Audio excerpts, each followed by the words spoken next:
اللہم لا الہ الا انت المنان بدیع السماوات والارض ذی الجلال والاکرام۔ جامع ترمذی حدیث نمبر 3544 3544۔ رسول اللہ صلی اللہ علیہ وآلہ وسلم جب مسجد میں آئے اور ایک شخص نماز پڑھ رہا تھا اور اس نے دعا مانگتے ہوئے اپنی دعا میں یہ الفاظ کہے، تو نبی اکرم صلی اللہ علیہ وآلہ وسلم نے فرمایا کہ صحابہ سے کہ کیا تم جانتے ہو کہ اس نے کس چیز سے دعا کی ہے؟ اس نے اللہ سے اس کے اسم اعظم کے ذریعے دعا کی ہے کہ جب بھی اس کے ذریعے دعا کی جائے گی اللہ قبول فرمائے گا۔ سبحان اللہ، یہ آپ کے ساتھ شیئر کر دیا، آپ اس پہ عمل کریں، دعا مانگنے سے پہلے یہ الفاظ پڑھ لیا کریں، آپ کی دعائیں قبول ہو جائیں گی تو پھر کوئی مسئلہ باقی نہیں رہے گا۔ ہر حاجت ہر ضرورت کے لیے یہ دعا ہر نماز کے بعد پڑھ لیا کر۔ یہ مسنون طریقہ ہے، یہ وہ مسنون دعائیں ہیں جو رسول اللہ صلی اللہ علیہ وسلم نے صحابہ کو بتائیں۔ احادیث میں یہ دعائیں موجود ہیں، اس کتابی شکل کے اندر بھی مختلف جگہوں پہ آپ کو مل جائیں گی، آن لائن کتابیں منگوا سکتے ہیں، آپ انٹرنیٹ پر سرچ کر کے گوگل پہ دیکھ سکتے ہیں۔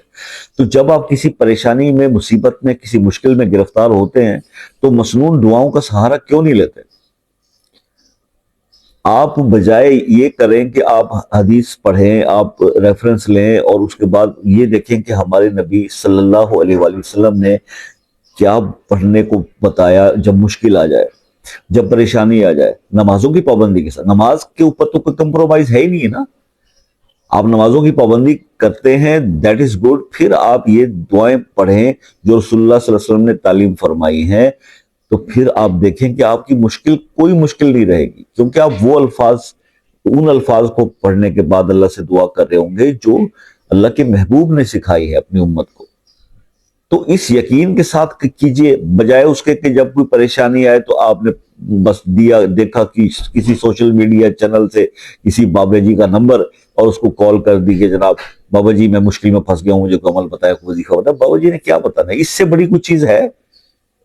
کہ جو اللہ کے حبیب نے دعائیں بتا دی کہ جب پریشان ہو یہ پڑھ لیا کرو، جب کوئی دعا قبول نہ ہو رہی ہو تو یہ الفاظ ادا کر دیا کرو،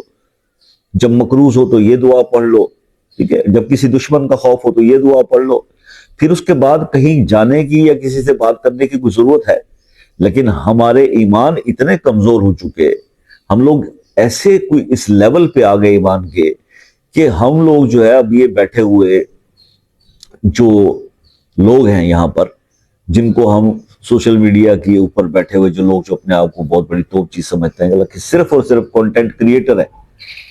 جو سٹوری ٹیلر ہیں، ان کو ہم کہتے ہیں کہ ہمیں بتائیں جی ہم کیا کریں، مشکل میں پھنس گئے بابا جی ہمیں اس سے نکالیں، کوئی دعا بتائیں، کچھ وہ بتائیں۔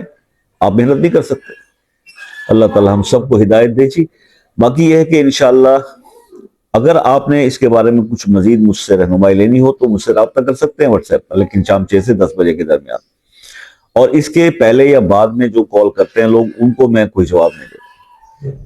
بہتر یہ ہے کہ آپ واٹس ایپ پر ایک میسج کریں اور کال کا ٹائم لے لیں، چاہے آپ پاکستان سے ہیں چاہے دوسرے ملک سے بات کرتے ہیں۔ میں نے کبھی کچھ بڑی چیز ہونے کا دعویٰ نہیں کیا، لیکن علم حاصل کرتے ہیں، اسلام کے طالب علم ہونے کی حیثیت سے جو علم ہے وہ آپ کے ساتھ شیئر ضرور کرتے ہیں، اس کے اندر کبھی کنجوسی نہیں کی،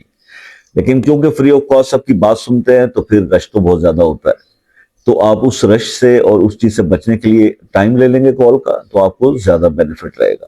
اگر کسی میں مسئلے میں سٹک آؤٹ ہو گئے ہیں تو اللہ تعالیٰ سے دعا کریں گے، اللہ تعالیٰ وہ آپ کا پرابلم جو ہے سالو کریں، اور اس کے لیے آپ وہ مسئلہ اپنے نام کے ساتھ کمنٹ میں شیئر کر سکتے ہیں۔ اللہ تعالیٰ آپ سب کو اپنے حفظ و امان میں رکھے، دعا میں یاد رکھے گا۔ زندگی رہی تو نیکسٹ کسی